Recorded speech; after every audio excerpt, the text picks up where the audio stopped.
तो मैं यही कह सकती हूँ कि हम अ, हमारे जो एक अवसर है, उस अवसर को हम खाली ना जाने दें। 2 अक्टूबर को अभी दीक्षा भूमि में हमारी बात चर्चा चल रही थी, वहां हम जाएंगे। हम वहाँ काफी कुछ करेंगे, अपनी पहचान रहेगी, हमारी अपनी समर पहचान पर हम वहां पर ऐसा दिखेंगे कि उसका तो एक प्राकृतिक सौंदर्यता का वह एक सीन हो जाएगा। तो मैं यही कहूंगी कि समाज को जोड़ने के लिए हम बहनों को, या किसी को भी मैं कहूँ, कोई बहुत बड़ा गणित या केमिस्ट्री या कुछ ज्यादा पढ़ लिख लेने की या ज्यादा ज्ञान अर्जित कर लेने की आवश्यकता नहीं पड़ती है। सिर्फ विचार से जुड़ना है, संस्कृति, अपनी जो प्राचीन संस्कृति है उसको समझना है। और जब हमें हमारा इतिहास, पूर्वजों के समय से हमारा जो कल्चर है, जो था शुरू से ही, उसे जानना होगा। और अपनी प्राचीन कल्चर में आज के वर्तमान को, खुद का हमारा जो जीवन है उसको हमको जीना होगा। क्योंकि हम बहने परिवार में, परिवार के सदस्यों के साथ, समाज में बच्चों के साथ हम एक आईना की तरह होते हैं। हमें हमारा हमारे छोटे छोटे नन्हे बच्चे ही हमें नहीं देखते, बल्कि मैं तो दावे के साथ कह सकती हूँ कि हमारे घर का हर एक पुरुष भी हमें नोटिस करता है। हम उनको, हम आराम से, हम अपने जीवन से हम उनको यह जरूर सिखा सकते हैं कि मैं अगर तैयार हूँ, मैं तैयार हूँ पाखंड छोड़ने के लिए। मेरा मन मजबूत है, मैं समझ चुकी हूँ कि मेरा वास्तविक संस्कृति क्या था, मैं प्राचीन समय में कौन थी, और मेरा पूर्वज कैसे जीवन जीता था। तो अगर मैं तैयार हूँ इस चीज को समझने के लिए, तो मेरे घर का भटका हुआ पुरुष भी मेरी बात मानेगा। क्योंकि कहीं ना कहीं मुझे विश्वास है कि हम बहनें परिवार में इतनी जरूर भूमिका निभाते हैं, इतना दम तो है हम में। तो साथ ही साथ हमारे दो दो खानदानों का हमारा संबंध, उसके बाद हमारे समाज में हमारा उठना बैठना, मिलना जुलना, इस वजह से हम ज्यादा से ज्यादा हम समाज को जोड़ने का काम हम कर सकते हैं। मैं समझती हूँ कि हमारे लोगों का जो बिखरने का कारण था, सबके सामने आज स्पष्ट रूप से आ गया है। हम इस चीज को नहीं जानते थे पहले क्या, हमको लगता था नहीं, जो चल रहा है वो चल रहा है, और ये निश्चित रूप से हमारे पूर्वजों ने किया था। मैं अपनी उस कल्चर को ऐसे निभाऊंगा या निभाऊंगी, क्योंकि इसने, इस कल्चर को मुझे मेरे दादा ने, परदादा ने किया था, तो मैं इसको निभाऊंगा। लेकिन आज मैं इस बात को समझ पाई कि मेरी एक ना चाहते हुए भी मेरी एक पहचान है, जिसको मैं हमेशा ढोते आई हूँ, और मैं चाह कर भी हट नहीं पा रही हूँ। जैसे कि मेरा सरकारी रिकॉर्ड में एक कॉलम होता है जिसमें मैं अपनी पहचान बताऊंगी सरकारी रिकॉर्ड में। तो कई एक ऐसे कॉलम होते हैं जिसमें मुझे जो पसंद नहीं है वह भी लिखना पड़ता है। खैर, मैं उस बात को भी स्पष्ट नहीं करूंगी, आगे की चर्चा में मैं उसको बताऊंगी कि मैं क्या कहना चाह रही हूँ। पर मैं अभी कहूंगी कि मेरा पहचान समण है। अब मैं इस समर को मैं जानी, आज मैं अपने परिचय में मैं बताते हुए एक बात कहूँ कि मैं समण कमलेश रत्नाकर छत्तीसगढ़ से, गुरु घासीदास तो महासमण हुए, उनकी अनुयायी हूँ, उस खानदान से मैं जुड़ी हुई हूँ। तो जब से गुरु घासीदास जी का जन्म हुआ तब मैं इस परिचय को जानी। जब मुझे संघ ने सिखाया, संघ में आकर मैं खुद तर्क भी करने लगी कि जी बिल्कुल सही, संघ ठीक कहता है। मैं आज तो ये हूँ, लेकिन उससे पहले मैं क्या थी? क्योंकि जिनका परिचय मेरे अस्तित्व के साथ जुड़ा है, मेरे नाम के साथ जुड़ा है, उन्होंने तो कुछ सालों में जन्म लिया था, कुछ साले हुए उनको जन्म लिए। उससे पहले मेरा परिचय क्या था? उससे पहले मैं कौन थी? मैं कोई अन्य ग्रह से आई एलियन तो हूं नहीं, मैं इसी भारत की हूँ। फिर मेरा परिचय तो निश्चित रूप से है हजारों सालों से। तो मैं उस हजारों सालों का परिचय को मैं यहाँ आके संघ में सीखी। तो इसलिए मैं हमेशा संघ का शुक्रगुजार हूँ। संघ से जुड़ने के बाद मेरी असली जो पहचान है, जिसको मैं दावे के साथ कह सकती हूँ, और इसका जो भी मेरे साथ डिबेट करे, मैं उसको बराबर मैं कह सकती हूँ कि भाई मेरी पहचान तो आज जो दिख रहा है, उसके अलावा भी मेरी पहचान थी। और इसके आगे भी अगर आपको कोई मुझे सिखा सकते हो तो बताओ, वो भी साक्ष्य के साथ तो मैं मान। क्योंकि आज हम इतने महापुरुषों को पढ़ रहे हैं, अपने इतिहास को जान रहे हैं, तो हमें समझ में आ रहा है कि हम समर्थ थे। आज एक बात को मैं जरूर कहना चाहूंगी कि जब हमारा महाभारत था, हमारा महान सम्राट अशोक, उस समय उन्होंने 84,000 स्तूप बनवाया। तब उस दिन को हम कैसे भूल सकते हैं? 84,000 स्तूप में हमें क्या है स्तूप? कौन जाएगा स्तूपों में और जाके क्या करेगा स्तूप में? किस लिए बनवाया गया था? उस महान सम्राट के द्वारा। और आज कहाँ है वो स्तूप? हमें समझने की जरूरत है। क्योंकि ये आज हम जब 2-4 कक्षा पढ़ लेते हैं तो थोड़े थोड़े रूप में हमें इतिहास भी पढ़ाया जाता है। और हम इतिहास को आज तक सिर्फ ऐसे पढ़ते आए हैं कि हमको प्रश्नों का उत्तर देना है, पास होना है, नंबर लाना है, और हमारा कक्षा का प्रगति होगा, हम अगली कक्षा में जाएंगे। इससे ज्यादा हमने कभी इतिहास को बारीकी से झांकने की कोशिश नहीं की। लेकिन आज पढ़ लिख करके जब हम खाली भी बैठ गए तो आज मन करता है कि हम अपना इतिहास पढ़ें। हम एक एक चीज पढ़ें, एक एक दार्शनिकों को हम पढ़ें, एक एक शिक्षाविदों को हम पढ़ें, एक एक महासमणों को, महापुरुषों को हम पढ़ें। और आज हम पढ़ पा रहे हैं तो अच्छी बात, नहीं पढ़ पा रहे हैं तो हर एक पढ़ा हुआ व्यक्ति यहाँ पर आके संग पे हमको बताता है। तो हमें घर बैठे बुठाए बिना कुछ बहुत अधिक मेहनत किए हमको बहुत सारी जानकारी यहाँ पर संघ के माध्यम से हमको मिलती है। इस चीज को हम कभी ना भूले। जब हम जान गए हैं कि लोगों का बिखरने का जो कारण था वह जाति है, धर्म है, वर्ग है, और इसके अलावा ये नाना प्रकार के चीटिंग, ठग, जो जिसमें हम उनकी गलाने से हम आ करके अपने आप को हम उनकी बातों पर हम चल पड़े। इस वजह से आज हमारा पूरा समाज बिखरा। और आज की परिदृश्य में ये देखने को मिलता है कि एक ही गांव में एक ही संप्रदाय के लोग या एक ही गुरु के मानने वाले लोग भी कभी कभी संस्कृति थोड़ी सी विचार का अलग हो जाने से अलग हो जाते हैं, बिखराव उत्पन्न होता है वहां पे। ये कितना गंभीर बात है। हम ये भी जानते हैं कि हमारा खून एक है, हम ये भी जानते हैं हमारा हम एक ही वंश के वंशज हैं। लेकिन फिर भी आज की परिदृश्य में हम तत्काल वर्तमान में पाते हैं कि नहीं भाई, तू तो आ, अमुक धर्म को मानता है, तू तो ईसा मसीह को सुनता है, उसके वचनों को बात करता है, तो उसकी वचनों की बात करता है। अरे भाई, तू तो तथागत गौतम बुद्ध बुद्ध बुद्ध कहता है, तू तो बौद्ध धर्म की बात करता है। यहाँ तक कि ऐसा इल्जाम लगाता है कि यह अमुक संघी हम लोगों को धर्म, उसकी पसंद की धर्म में हमें ले जा रहा है। और निश्चित रूप से इसको धन मिला होगा, निश्चित रूप से इसको पैसा मिला होगा, और फिर वो नाराज हो जाता है और अपनी चिढ़ हम पर व्यक्त करता है। तो ये ऐसा नहीं है।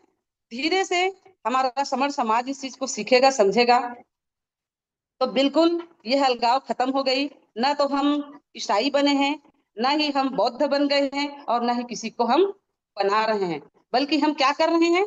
सिर्फ प्रकृति का नियम, जो जंगल का नियम है, जिसमें हम हमारा एक एक जीव, चींटी से लेकर छोटे से छोटे जीवों से लेकर बड़ा सा बड़ा जीव, जो सीधे हमको दिखाई देता है, वह झुंड में रहता है, वह संग में रहता है, और संग में रहने के बाद ही वह सुरक्षित रहता है। इसका अच्छा उदाहरण डिस्कवरी चैनल खोले और देखें कि कैसे जानवर संग में रहते हैं, और जो उसमें से बिखर के अलग हो जाता है वो कैसे मारा जाता है। तो क्या हम मानवों के लिए ये लागू नहीं होगा? और क्या हम इस चीज को देख नहीं पा रहे हैं यहाँ पर कि हम बिखरे हैं, तो हम हमारे साथ क्या क्या हो रहा है? और हम छोटी सी छोटी बात के लिए जब हम एक हो जाते हैं, हम मिलकर आवाज उठाते हैं, तो हमें जीत हासिल होती है। इस बात को हम समझें। जैसा कि धर्म के नाम पर, धर्म में हमको ले जाने की ये बात करता है, ऐसा सोचकर हमारा ही भाई हमसे घृणा करता है, नफरत करता है, और हमसे नाराज होता है, तो इस बात को हमको गुस्सा नहीं होना है, क्योंकि वो नहीं जानता है।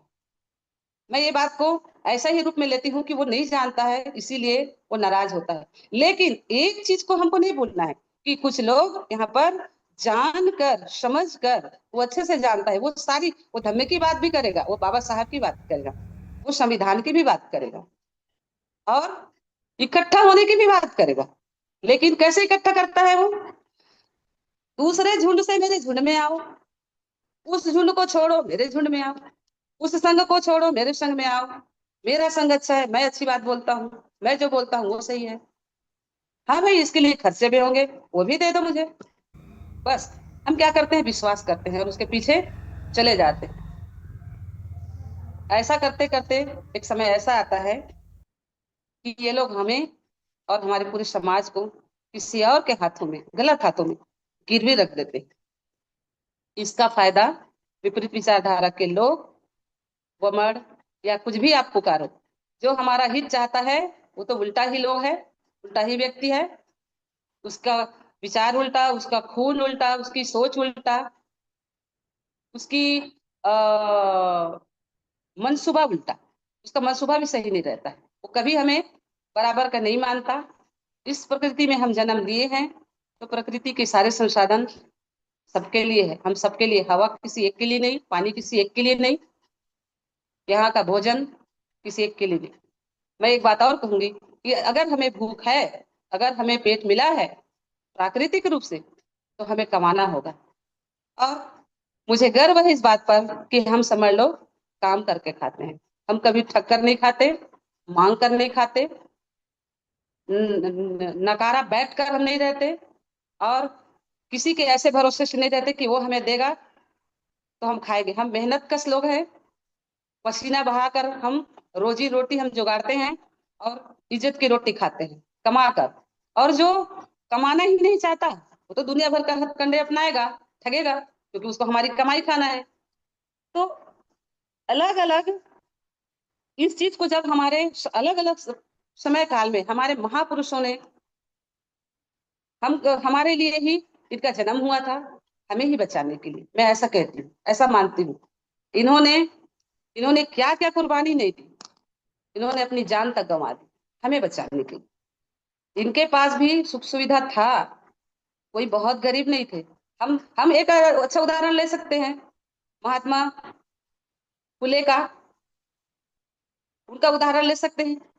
वो कोई साधारण मनुष्य था का, वो गरीब थे क्या, कि उनको रोजी रोटी के लिए उन्होंने, आज के जो कुछ लोग चंदे का धंधा करने के लिए निकल पड़ते हैं, अपनी बुद्धिमानी का फायदा उठाकर हम सीधे साधे लोगों को ठगने का काम करते हैं, क्या वो वैसे थे?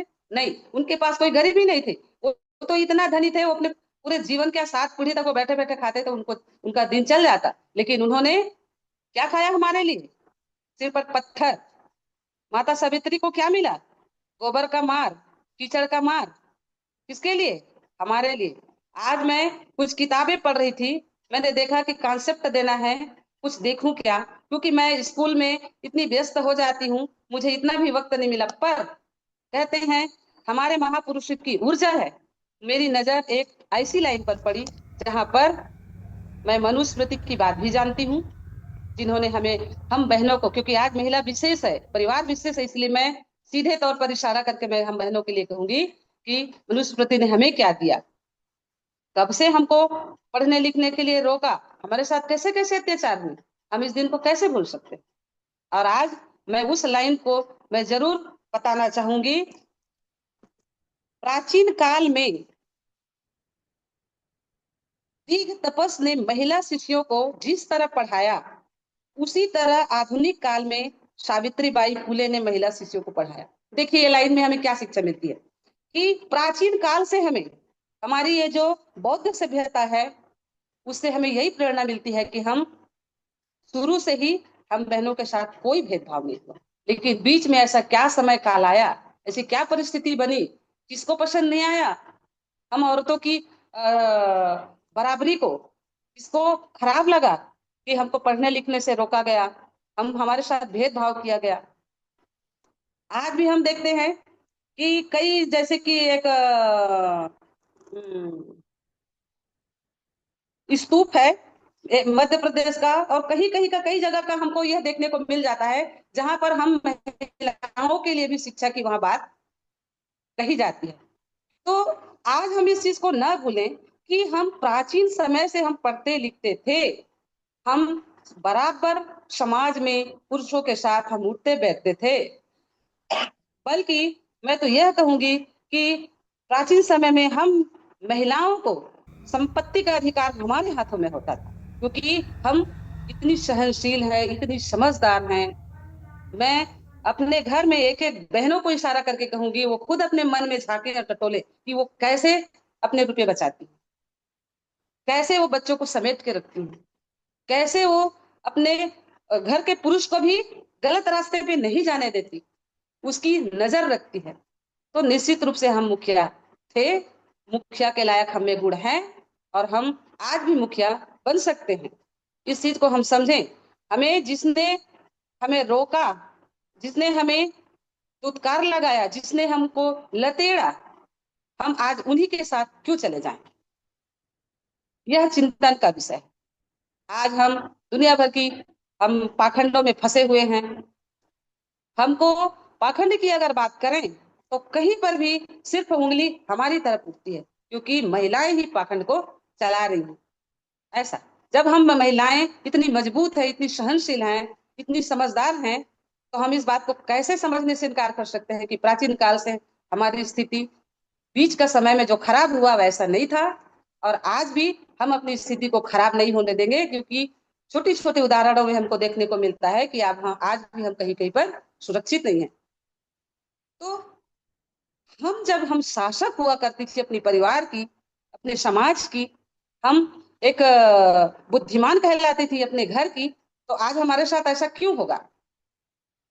नहीं हम होने देंगे। इसके जिम्मेदार आज हम ही हैं। हमारी साइकोलॉजी पढ़कर ही सामने वाला हमें बेवकूफ बनाने के लिए हथकंडे अपनाता है। इसके जिम्मेदार हम खुद हैं। हम उनको अवसर देते हैं कि आओ हमें ठग लो, हम तो ठगाने को तैयार बैठे हैं यहाँ। बताओ भाई, कौन सी बात है? हम आपको सुनना चाहते हैं।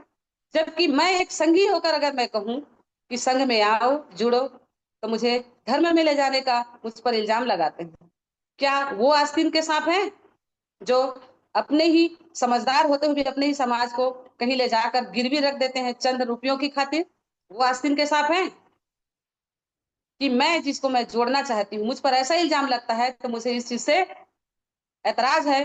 मैं समाज को सिर्फ उसको बचाने के लिए जुड़ने का बात कहती हूँ, और कुछ नहीं। यहाँ कोई किसी प्रकार का कोई लालच नहीं, न कोई दुर्भावना नहीं। यहाँ सिर्फ हमारी अपनी पीढ़ी को बचाने के लिए, अपने बच्चों की भविष्य के लिए ही हमें जुड़ना है।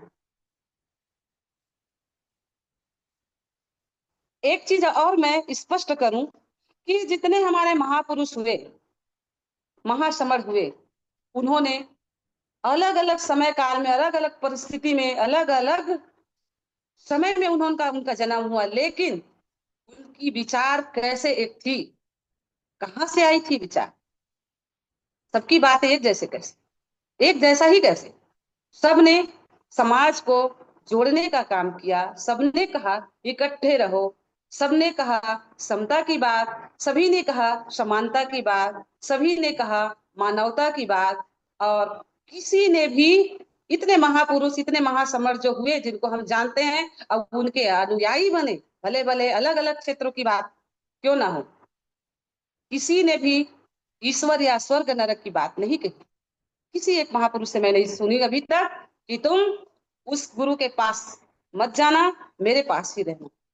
किसी ने नहीं कहा कि मैं खुदा हूं, मेरी तू पूजा कर।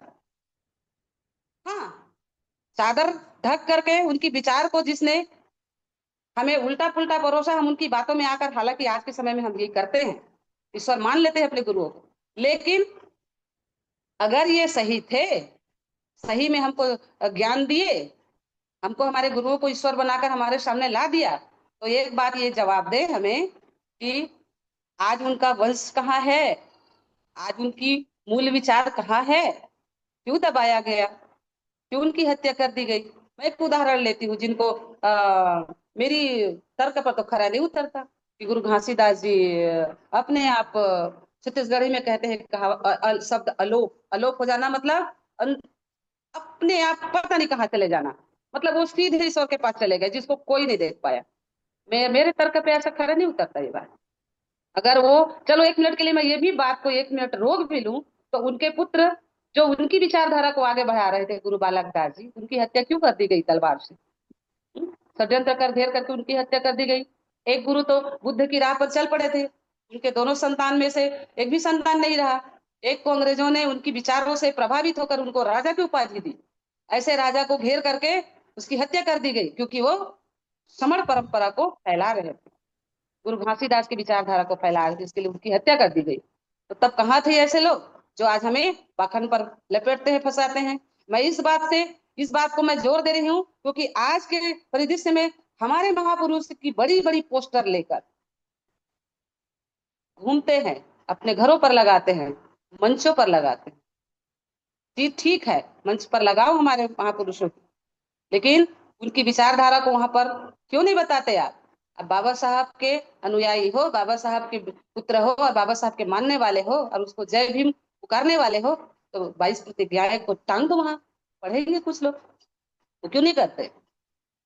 आप आधी अधूरी बात क्यों करोगे? आधी अधूरी बात पर हम सहमत नहीं हो सकते, पूरी बात पर हम सहमत हो गए। अगर मेरे गुरु घासीदास जी का पोस्टर लेके कोई जाता है, अपनी घर पर टांगता है, उसकी जयकारा लगाता है, तो वो हमारे साथ आए, हमारे पास रहे, और हमारे गुरुओं की जो बातें हैं उस पर वो अपना जीवन जिए और चार को यही बताए। वो अपने पास क्यों ले जाता है पोस्टर और हमारे समाज सहित हमको? हम उनके घर क्यों जाएं, उनके साथ क्यों जाएं? उसने तो हमेशा हमें बराबरी का, अगर वो हमारे घर में अपने साथ बैठाता है, हमें बराबरी का नौकरी देता है, बराबर की शिक्षा देता है, भोजन की व्यवस्था हमें भी देता है, हमारे हक नहीं छीनता है, तो चलो हम मान भी लें। हमारे गुरु की पोस्टर, हमारे बाबा साहब की पोस्टर टांगने से ही सब कुछ थोड़ी हो जाएगा। हम इस बात से क्यों खुश हुए भाई कि हमारे बाबा साहब को तो अमुक व्यक्ति भी मानने लगा है? क्यों हम इस बात से खुश हो जाएं? उनकी प्रतिज्ञाओं, उनकी आज्ञाओं, उसके संदेशों को भी बताओ चिल्ला चिल्ला कर, तो हम माने। बाबा साहब ने क्या कहा था, क्या बात कही थी? उन्होंने समता की बात कही थी, समानता की बात कही थी, बंधुता भाईचारा की बात कही थी, संघ की बात कही थी, शिक्षित करो कहा उन्होंने, एक रहो कहा उन्होंने। तो तोड़ने वाले के साथ हम क्यों जाए? हमको ये जरूर जानना होगा कि कौन हमें तोड़ रहा है, कौन हमें जोड़ रहा है।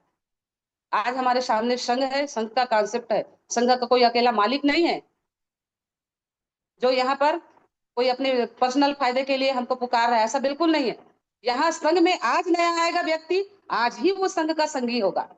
थोड़ी सी कुछ कुछ बातें हैं जो उसको सीखना है, थोड़ी सी, वो जल्दी सीख जाएंगे। कोई बहुत बड़ा केमिस्ट्री फिजिक्स मैथ्स नहीं है यहाँ। संघ के 10 नियम है, जो वह नियम जो संघ को बांध के रखा है, जोड़ के रखा है, बिखरने नहीं देगा। ये जरूरी है, इसीलिए संघ में नियम है। इतनी सी बात को हमको मानना है, क्योंकि अगर हमने एक भी नियम तोड़े तो हम सही संगी नहीं होंगे, कंप्लीट संगी नहीं होंगे। अगर हम जाके बाहर चंदा का धंधा करते हैं, कहाँ से संगी हुए? अगर हम जाके जाति की बात करते हैं, वर्ग की बात करते हैं, तो कैसे संगी हुए? इसीलिए संघ का थोड़ा सा नियम जानना है हमको, विचार को समझना है।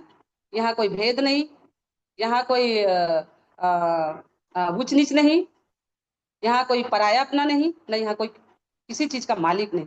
इस बात से मैं संघ के लिए मैं यही कहूंगी कि संघ अच्छा है, संघ में हमको जुड़ना है।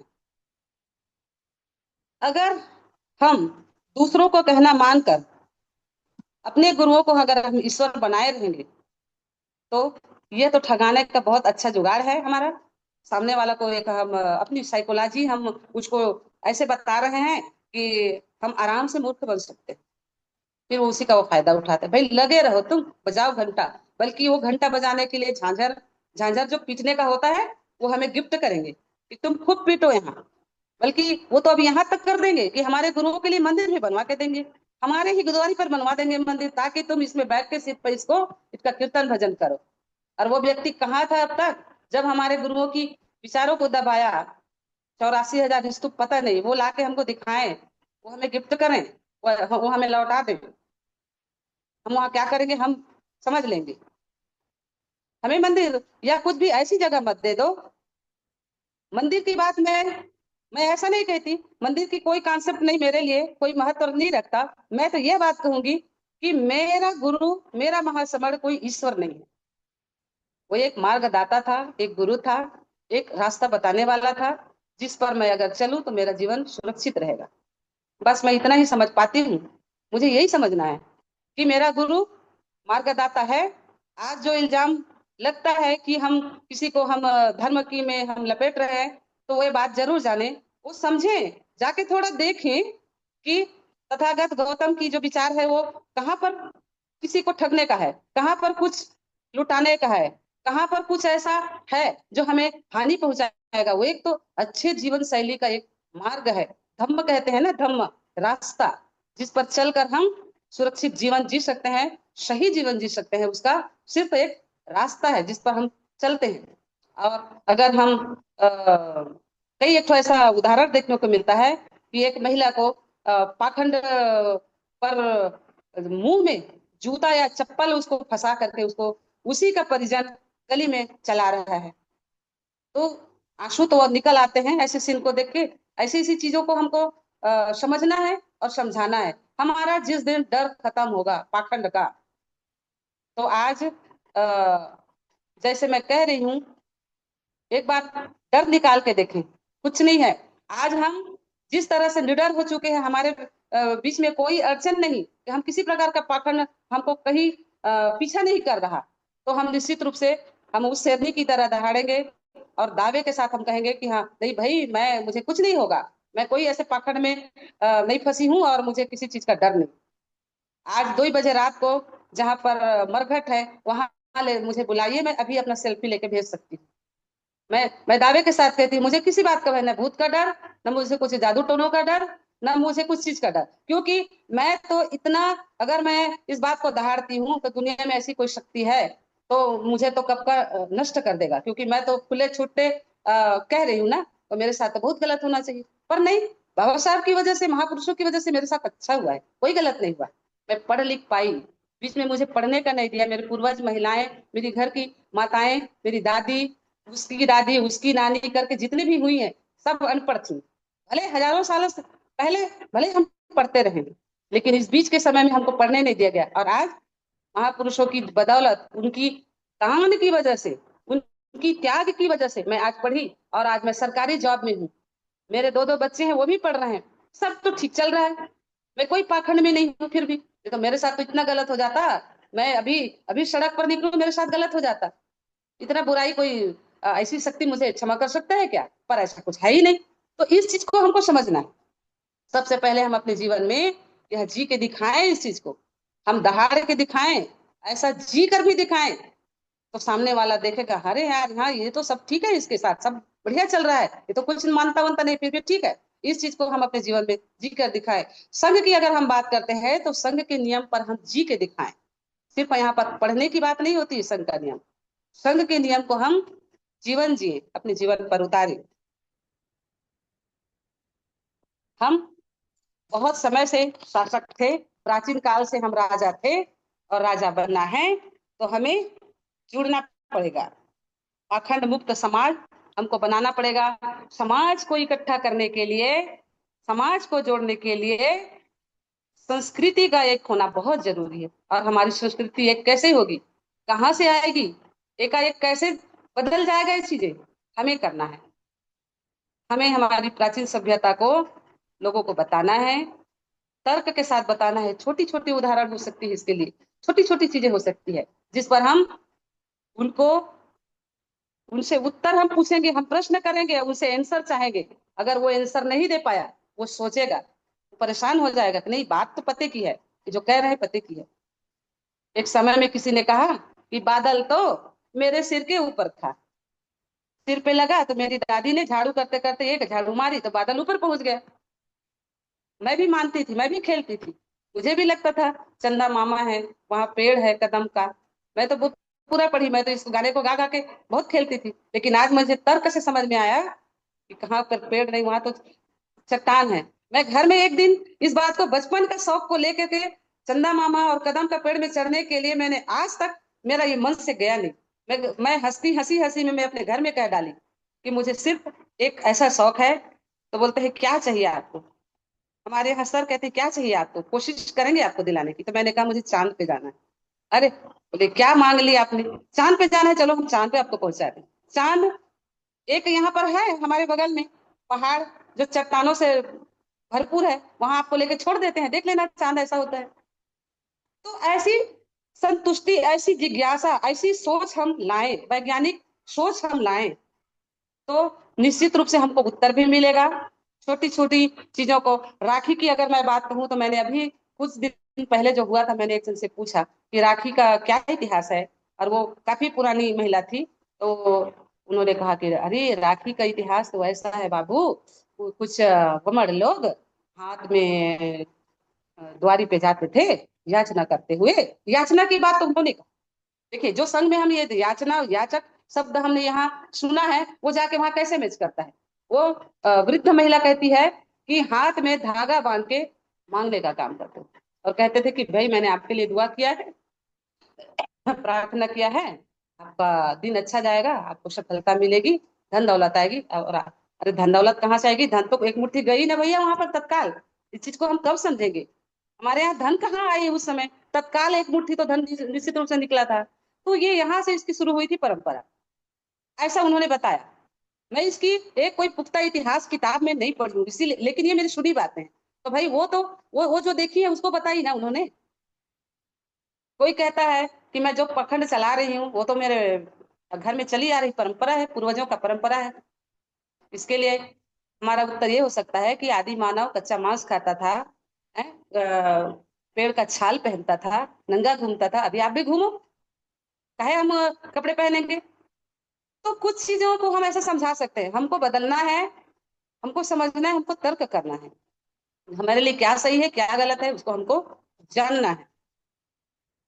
हम महिलाओं को अच्छा अवसर मिल रहा है समाज को जोड़ने के लिए, समाज में बराबरी से उठने बैठने के लिए, अपनी बात रखने के लिए। मैं 4 कक्षा पढ़ी, 4 अक्षर पढ़ी, जानी, सीखी। आज उसको मैं अपने समाज में अकेले, मेरी शिक्षा का क्या मतलब? आज मैं पूरे भारत के अलग अलग राज्यों से जुड़े संघियों के साथ मैं अपनी बात कह पा रही हूँ। ये मेरे लिए कोई कम खुशी का अवसर है क्या? तो हम बहनें बहुत कुछ कर सकती है। नागपुर में आज का कुछ विषय भी है, कुछ कि हम बहनों के लिए नागपुर में हमारी क्या अहम भूमिका हो सकती है। भाई हम एक अपनी पहचान, समर पहचान में, वो चाहे छोटा सा हमारा वो क्यों ना हो, जो हम गले में लटकाए रहेंगे अपना परिचय, मैं समर हूँ, वही क्यों ना हो, या कोई समर टोपी ही क्यों ना हो, या हमारा समर टी शर्ट ही क्यों ना हो। हम एक परिचय के साथ अगर हम वहां खड़े रहेंगे, इतने में पूरे भारत भर से बाबा साहब के अनुयायी समर संस्कृति को, उस समर बातों को, समर विचार को उस समय हम उनको परोसेंगे, तो निश्चित रूप से हम एक एक लाखों के बराबर होंगे। दुनिया भर से, भारत के अलग अलग कोने कोने से आए लोग जो नहीं जानते हैं क्या होता है समर, क्या होती है समर सभ्यता, क्या होती है समर संघ, क्या होता है संघ, क्यों संघ में आना जरूरी है, ये सारी बातें हम एक एक बहन भी, हम न जाने कितने लोगों तक इस बात को पहुंचाएंगे नागपुर की दीक्षा भूमि में। इसका अवसर हमें मिल रहा है, और हम बीज बोएंगे। हार और जीत तो लगी रहती है, हम हारेंगे कि जीतेंगे वो मैं नहीं जानती, पर जीत की उम्मीद से मैं समाज में आज यह बात कहती हूँ कि जीत तो एक तरह से निश्चित होगी जब हम जुड़ेंगे तो, लेकिन हम कम से कम बीज बोने का काम जरूर करें। हो सकता है इसका फसल हमारे आने वाली पीढ़ी को मिले, हमारे बच्चों को मिले। अब अगर हम बीज भी नहीं बोएंगे तो फिर फसल से कहाँ से आएगा, क्या मिलेगा हमारे बच्चों को? इसलिए हम अपनी सुरक्षा के लिए हम यह काम जरूर करें। हम सब के सब जितना हो सकता है, जो पॉसिबल है, जो पहुंच सकते हैं, जो सक्षम है, वो नागपुर चलें। और नागपुर में आ, हमारी भूमिका का क्या कहना, हम वहाँ की खूबसूरती का एक प्रतीक होंगे। हम सबकी समर पहचान, हम सब साथ में होंगे तो हजारों लोगों से, हजारों क्या, हजारों तो कम बोल दी मैंने, लाखों से मिलेंगे। और लाखों से मिलकर लाखों व्यक्ति में से पता नहीं कितने लोग उस चीज को हमारे अपनाएंगे, और ना जाने कितने लोगों को वो खुद समर संस्कार को, समर संघ को वो खुद बताएंगे। तो निश्चित रूप से संघ बड़ा होगा, संघ आगे बढ़ेगा। बस मुझे समय का भी ध्यान देना है। बातें तो बहुत है, मन कर रहा है कि मैं बहुत कुछ बोलूं, लेकिन समय को मुझे देखना पड़ेगा। मैंने अपना समय पूरा भी कर लिया है, और संघ की बात बताई। एक संघं सङ्घं नमामि नमामि संघं सङ्घं नमामि संघं सङ्घं नमामि नमामि सभी को बहुत बहुत साधु साधुवाद। साधु साधु इंडिया की फैमिली से सबका सभी मंगल को हो, सबका सबका मंगल हो। मंगल हो। सर्वभवन्तु सुखानि सर्वभवन्तु सुखानि सर्वभवन्तु मंगल हो। हम सब सम्मत हैं, हम सब सम्मत। लखपत सिंह सर, आप के हाथ में जी जी एंड कर रहा हूँ सर मैं। लखपत सिंह सर सबका मंगल कर